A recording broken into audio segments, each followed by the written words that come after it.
Indian education ministry एक नई educational policy लाई है जिसके बारे में कहा जा रहा है कि एक रेवोल्यूशनरी चेंज ला सकती है इंडियन एजुकेशन सिस्टम में। अगर इन पॉलिसीज को इंडियन गवर्नमेंट सही तरीके से इंप्लीमेंट कर ले तो इंडियन एजुकेशन को डेवलप्ड कंट्रीज के साथ कंपेयर किया जा सकता है और Indian education system in policies के थ्रू वेस्टर्न और डेवलप्ड कंट्रीज के साथ एजुकेशन में भी compete कर सकती है।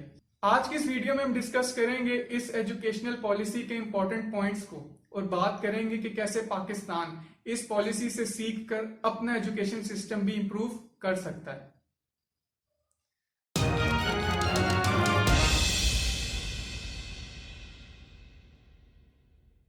सबसे पहला और इंपॉर्टेंट काम जो इस पॉलिसी के थ्रू किया गया वो ये है कि इंडिया अब अपने जीडीपी का 6% स्पेंड करेगा अपनी एजुकेशन पर।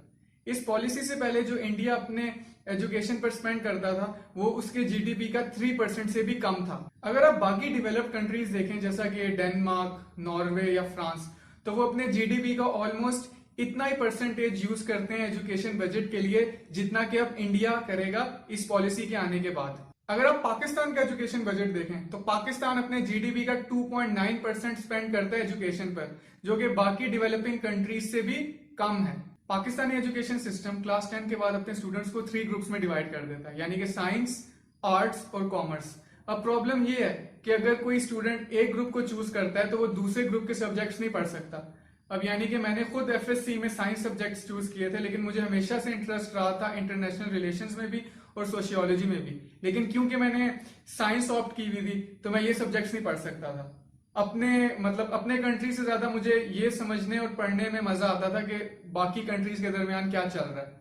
लेकिन अब इस पॉलिसी के बाद इंडिया में स्टूडेंट्स को ये ऑप्शन मिल गई है कि अगर वो साइंस सब्जेक्ट्स चूज करते हैं तो वो साथ ही साथ ह्यूमैनिटीज और आर्ट्स के भी सब्जेक्ट पढ़ सकते हैं। यानी कि अगर कोई स्टूडेंट बायो पढ़ रहा है और वो साथ में इकोनॉमिक्स भी पढ़ना चाहता है तो ऐसा उनके लिए अब पॉसिबल है।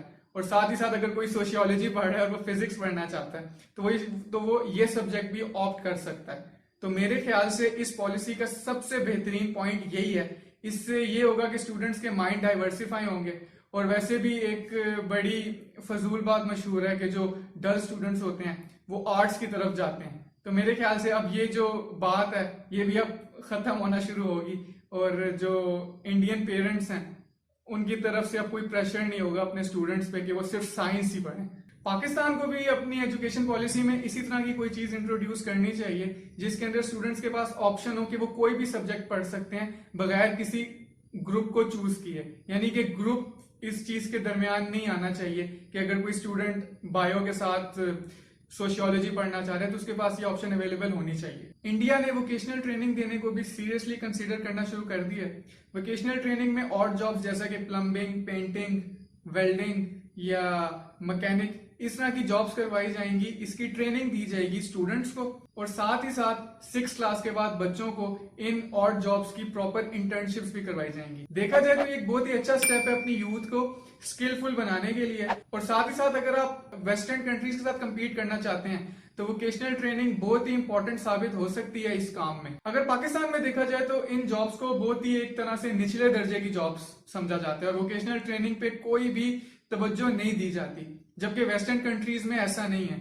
वेस्टर्न कंट्रीज में ये जॉब्स एक नॉर्मल जॉब्स ही की तरह कंसीडर की जाती हैं और इन जॉब्स को करने वालों के साथ किसी भी किस्म की डिस्क्रिमिनेशन भी नहीं की जाती। तो अगर पाकिस्तान डेवलप्ड कंट्रीज के साथ कंपीट करना चाहता है तो वोकेशनल जॉब्स ट्रेनिंग के ऊपर खुसूसी तवज्जो भी देनी चाहिए, क्योंकि इससे आपकी यूथ स्किलफुल बनती है और इससे वो थोड़े बहुत अपने पैसे भी कमा सकते हैं। एक और बहुत ही अच्छा स्टेप जो लिया गया है वो ये है कि इंडिया में बच्चों को 6 क्लास के बाद से कोडिंग सिखाई जाएगी। रिसर्च के मुताबिक जो लोग कोडिंग सीखते हैं उनका आईक्यू लेवल बेहतर होता है नॉर्मल लोगों से और साथ ही साथ उनकी problem solving skills, analytical skills और क्रिएटिविटी भी बढ़ती है कोडिंग सीखने से। साथ ही साथ अगर आप ये फ्रीलांसिंग वेबसाइट्स देखें जैसा कि फाइवर हो गया, अपवर्क हो गया, तो वहां इंडियंस पहले ही भरे पड़े हैं जो कि कम से कम पैसों में आपका काम भी कर देते हैं। तो अब इस स्टेप के बाद इंडिया में और ज्यादा प्रोग्रामर्स प्रोड्यूस होंगे जो कि जाहिर है फ्रीलांसिंग के थ्रू डॉलर्स अपने मुल्क में लेके आएंगे, जिससे इंडिया को इकोनॉमिकली बहुत ज्यादा फायदा होगा। लेकिन दूसरी साइड पे अगर आप पाकिस्तान की बुक्स देखें तो कोडिंग तो दूर की बात है, आप मैट्रिक की अगर बुक्स खोल के देखें तो उसके अंदर ये फ्लॉपी के बारे में बताया होता है, कीबोर्ड की डेफिनेशन, और दूसरा ये मॉनिटर की तस्वीरें बनी हुई हैं और इनकी डेफिनेशन लिखी हुई हैं। तो मेरे ख्याल से अब टाइम आ गया है कि आप जो है पाकिस्तान की भी जो टेक्स्ट बुक्स हैं उनको रिवाइज करें, उनको अपडेट करें, क्योंकि ये चीजें तो शायद 1960s और 70s के बच्चों को तो पढ़ाई जा सकती हैं, लेकिन आज के दौर में देखें इंडिया 6 क्लास के अपने बच्चों को कोडिंग सिखा रहा है और हम इधर मैट्रिक में बच्चों को फ्लॉपी डिस्क के बारे में बता रहे हैं, जो कि इस्तेमाल होना भी 20 साल पहले से ही खत्म हो गई है। एक और बड़ी अच्छी बात जो इस पॉलिसी में लाई गई है वो ये है कि अब टीचर्स ही रिपोर्ट कार्ड में स्टूडेंट्स की असेसमेंट नहीं करेंगे, बल्कि स्टूडेंट्स खुद भी अपनी असेसमेंट करके उसमें लिखेंगे कि उन्होंने इस पूरी क्लास में कैसा परफॉर्म किया और क्या वाकई उन्होंने इस पूरी क्लास से कुछ सीखा है कि नहीं सीखा। इससे बच्चों के अंदर क्रिटिकल थिंकिंग की एबिलिटी आएगी और वैसे भी जब तक हम खुद क्रिटिकली अपने आप को इवेल्युएट नहीं करते उस वक्त तक हमारे इंप्रूवमेंट के चांसेस बहुत कम होते हैं। ये एक बहुत ही अच्छा स्टेप है और काफी डेवलप कंट्रीज में ये प्रैक्टिस आम की जाती है। और साथ ही साथ इस पॉलिसी में टॉप 100 फॉरेन यूनिवर्सिटीज को अलाउ किया गया है कि वो इंडिया के अंदर अपने कैंपसेस सेट करें। इससे इंडियन स्टूडेंट्स को और ज्यादा क्वालिटी एजुकेशन मिलेगी और साथ ही साथ फॉरेन कोर्सेज का एक्सपोजर भी मिलेगा। अगर आप यूनिवर्सिटी एजुकेशन को देखें तो इस पॉलिसी में मल्टीपल एंट्री एग्जिट प्रोग्राम शुरू किया गया है यूनिवर्सिटी स्टूडेंट्स के लिए,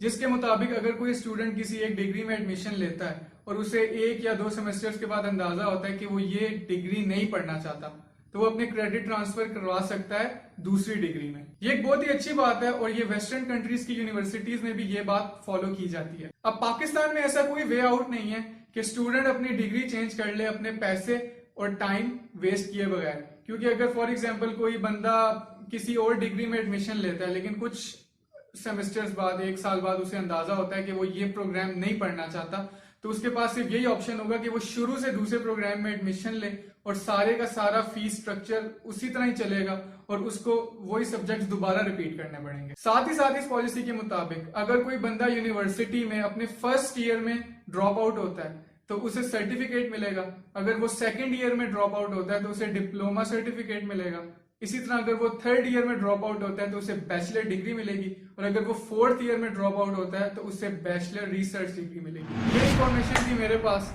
अगर आपको वीडियो पसंद आई है तो लाइक करें और मेरे चैनल को सब्सक्राइब करें। बहुत बहुत शुक्रिया।